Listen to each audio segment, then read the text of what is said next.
بالکل انہوں نے جس بات پہ شہباز شریف صاحب کو سپورٹ نہیں کیا، جیسے آپ نے انٹرو میں بھی کہا، وہ بھی ایک سیاسی بیان تھا، خدا نہ خواستہ کوئی ایسی بات نہیں تھی کہ جو پریکٹیکلی وہ کرنا چاہتے تھے۔ حماد اظہر صاحب کی جانب بڑھتا ہوں۔ حماد صاحب، اپوزیشن کے حوالے سے رانا صاحب کہہ رہے تھے کہ بڑا اچھا ہوگا اگر ایک مشترکہ امیدوار پر اتفاق ہو جائے، تو سر یہ صدر کے عہدے کے لیے کوئی قومی وحدت کا مظاہرہ بھی کیا جا سکتا تھا؟ آپ کی جماعت نے ظاہری بات ہے خورشید شاہ صاحب سے درخواست کی تھی کہ وہ اسپیکر کے لیے نامزدگی وڈرا کر لیں، تو کوئی ایسی کنسیڈریشن تھی پی ٹی آئی کی کہ قومی وحدت ہمیں دکھائی دے صدارتی انتخاب میں، یا یہ بڑا کلیئر تھا کہ آپ کا اپنا کینڈیڈیٹ ہوگا اور اسی کو جتوانا ہے؟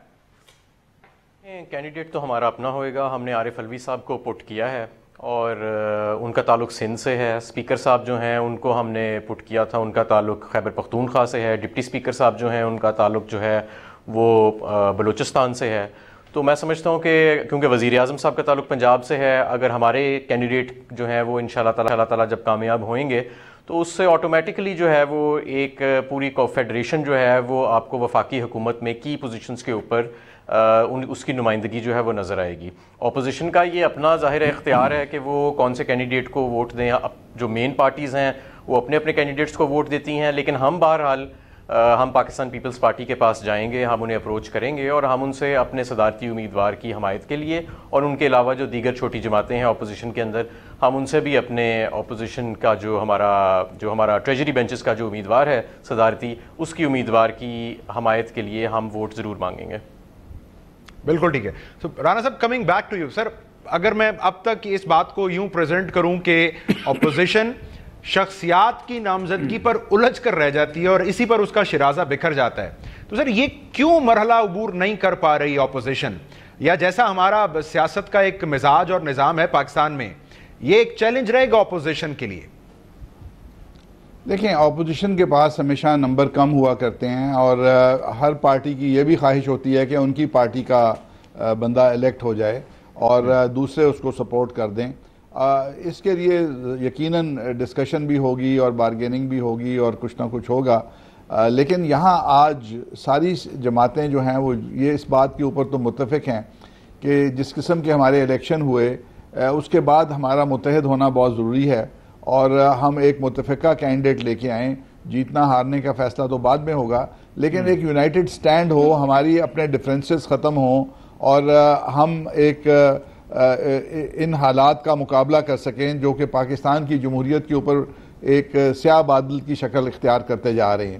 تو میں سمجھتا ہوں کہ ایک لارجر انٹرسٹ کے اندر ہر پارٹی کو اپنے موقف سے تھوڑا بہت پیچھے ہٹنا ہوگا اور ایک لارجر انٹرسٹ کو، اور میں سمجھتا ہوں کہ ایسے کینڈیڈیٹ کو سلیکٹ کریں گے، کرنا چاہیے اپوزیشن کو جو اٹریکٹیو ہو اور جو انڈیپینڈنٹ ووٹس بھی لے سکے، اور اگر ہو سکے تو انڈیپینڈنٹ مائنڈڈ لوگوں کے ووٹ بھی لے سکے۔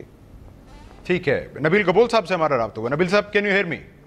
جی نبیل صاحب، سوال میں نے آپ کے لیے اٹھایا تھا سر کہ یہ پیپلز پارٹی کا موجودہ رویہ اپوزیشن کے ساتھ کسی مجبوری کے تحت ہے، کسی زوم کی وجہ سے ہے، یا کوئی حکمت عملی ہے؟ ظاہری بات ہے آپ لوگوں نے ووٹ نہیں دیا شہباز شریف صاحب کو، لیکن اعتزاز صاحب کی حمایت کے لیے آپ ان کے پاس ضرور گئے، تو یہ کیا سر، اس کو کیسے سمجھا جائے؟ دیکھیں، مجھے یہ سمجھ نہیں آتا ہے کہ شہباز شریف صاحب یا مسلم لیگ نون والے وہ کیوں اعتزاز احسن کے خلاف ہیں، جبکہ یہی اعتزاز احسن جب عدلیہ کی بحالی کے لیے لاہور سے نکلے تھے تو ایک ہی گاڑی میں نواز شریف صاحب کے ساتھ نکلے تھے، اور ان کے آپس میں تعلقات اتنے اچھے تھے کہ نواز شریف صاحب نے کہا تھا کہ لاہور سے الیکشن اگر لڑتے ہیں 2013 میں اعتزاز احسن تو ہم ان کے سامنے کوئی کینڈیڈیٹ بھی نہیں کھڑا کریں گے، یہ آفر تک دیا تھا۔ اچانک اب دیکھیں سیاست میں ایسا ہوتا ہے کہ آپ کبھی کبھار کوئی اس طرح کے بیان دے دیتے ہیں، لیکن میں سمجھتا ہوں کہ ایکسکیوز جو ہے یہ دینا کہ جی اعتزاز احسن صاحب نے مسلم لیگ نون کی لیڈرشپ کے خلاف سٹیٹمنٹس دیے ہیں، باتیں کی ہیں، یہ کوئی اتنا بڑا ایشو نہیں ہے۔ اس وقت ضروری یہ ہے کہ ہمارے جو اتحاد ہے اپوزیشن کا، ہم سمجھتے ہیں کہ پریزیڈنشل الیکشن ہم جیت سکتے ہیں، ہمارے پاس نمبرز پورے ہیں۔ اچھا، اگر اس میں اگر تھوڑی بھی کوئی انا کی بات کرے یا کوئی ضد پر آ جائے تو اس میں ظاہر ہے جو مقاصد ہیں اپوزیشن کے وہ پورے نہیں ہو سکتے ہیں۔